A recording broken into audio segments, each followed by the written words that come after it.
Ya estamos de vuelta en esta entrevista de los domingos con Cecilia Orlandi, dermatóloga, que por supuesto nos está contando sobre los riesgos y también la forma de protegerse en este verano, sobre todo para el órgano tan delicado, que pesa 4 kilos, que yo me sorprendí con esa cifra, que es justamente la piel. ¿Qué tan expuestos o qué tan distintamente expuestos estamos dependiendo del lugar del país donde nos encontremos? Porque decíamos, tal vez recibir el sol o exponerse al sol en el norte no es lo mismo que en el sur. Efectivamente. Y uno tiende a pensar de que a lo mejor en el sur, porque siempre está más nublado, ¿no? por un tema climático, el sol es menos dañino. Parece que no es tan así. No, mira, en general uno considera al sol como una fuente de energía que decíamos nos permite la vida en nuestro planeta. Nos permite la luz visible, el ritmo circadiano, muchas cosas. Es decir, partamos de la base que no es nuestro enemigo, pero sí tenemos que respetarlo. Cuando vemos el índice ultravioleta que se da en el informe del tiempo, podemos ya notar claramente que hay distintas zonas en nuestro país, pero habitualmente durante casi todo el año, la zona norte de nuestro país va a tener un índice ultravioleta sobre 6, que eso ya es potencialmente dañino. Y si nos vamos al extremo sur, pueden tener, a la vez que el del norte tiene esos índices muy altos, en el sur vamos a tener índices más pequeños, porque la gente siempre piensa que como la falla del ozono, el agujero de ozono, está más cerca del sur, va a tener más radiación allá, y no es así. Tenemos radiación en todo nuestro país, y la zona del LOA es la que tiene todo el año la más alta radiación solar. Entonces ahí tenemos que estar atentos, para eso existe este informe que es obligatorio darlo diario, y eso a partir de la ley del ozono que en nuestro país funciona desde el 2006, que tiene por objetivo, por un lado, proteger la atmósfera, que es evitando todos estos gases que agotan el ozono, y por otro lado la protección de nosotros como seres humanos expuestos a esta radiación. Y por eso que los empleadores deben proveer a sus trabajadores expuestos al sol de protección solar. A partir de la cabeza, digamos, sombrero, si se puede, lente oscuro, dependiendo de dónde están expuestos. La gente que saca fruta, por ejemplo, con manga larga, guantes cuando es posible, ropa larga, es decir, hay un montón de medidas que se implementan en todas las industrias, ya sea de gobierno o no de gobierno, o sea, particulares o no. Y entonces las personas tienen que estar atentas a este índice ultravioleta.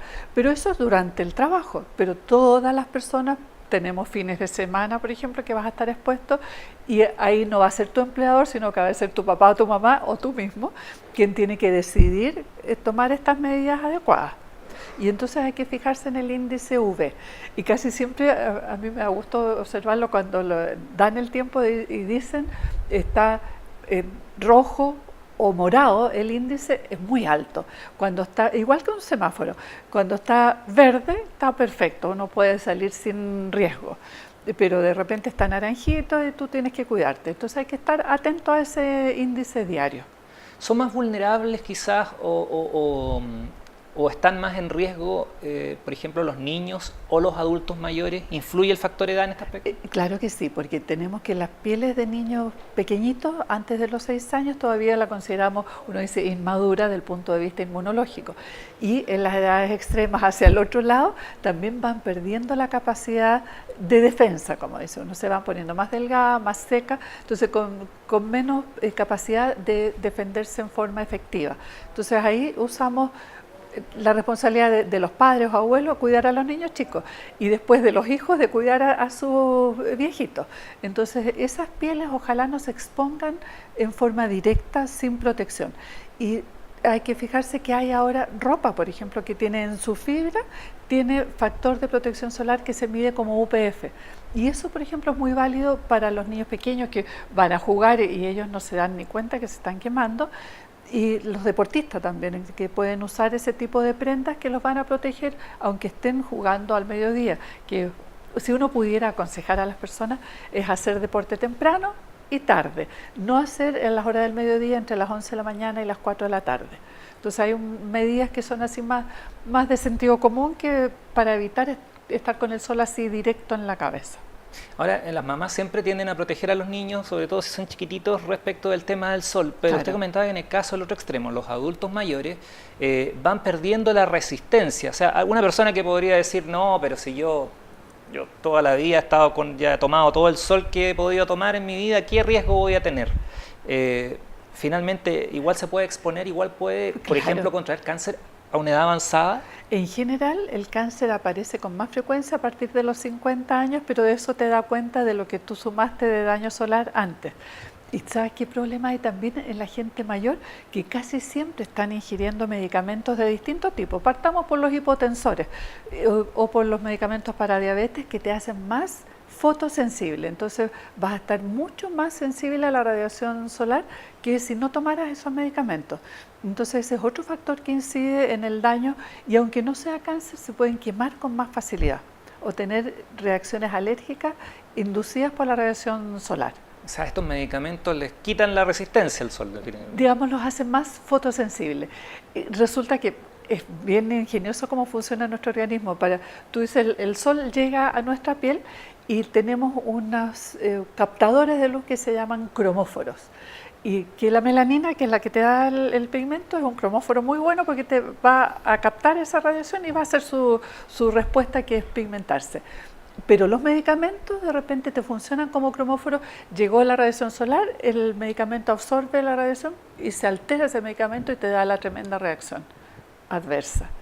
O sea, no podría quemarse así fácilmente. Con facilidad, y de repente tú ves que tomaste un antiinflamatorio porque te habías dado un golpe y te pusiste al sol y quedaste rojo, pero con ampollas en la zona del escote o en los brazos cuando recibiste el sol, la cara y las orejas. Entonces eso te da cuenta de reacciones que son alergias inducidas por la radiación solar, pero favorecidas por tu medicamento. Probablemente eso mucha gente en sus casas ni siquiera se preocupa o tiene idea, porque acá nadie, en nuestro país nadie lee las etiquetas de los medicamentos, entonces probablemente ahí viene la advertencia, ojo con el sol. Sí, pues, y hay una lista larga, entre que te incluyen todos los antiinflamatorios, lo que nombrábamos los hipertensivos, los antibióticos, los anticonceptivos para las chiquillas jóvenes, o sea que hay muchos medicamentos que te hacen más sensible al sol. Entonces hay que tener en cuenta eso. Pero como te decía, si uno toma las medidas como de sentido común, de no ponerse, que eso... la gente se pone como pollo broiler vuelta y vuelta. Eso es lo que no debería hacerse. Y son medicamentos de uso común. Claro, de uso habitual, que incluso la gente se los compra de repente, estos antiinflamatorios sin receta. El más frecuente es el piroxicam de los antiinflamatorios, que son venta libre. Entonces ahí te estás exponiendo sin saber. Aunque seas morenito, bien morenito, puedes tener una reacción adversa.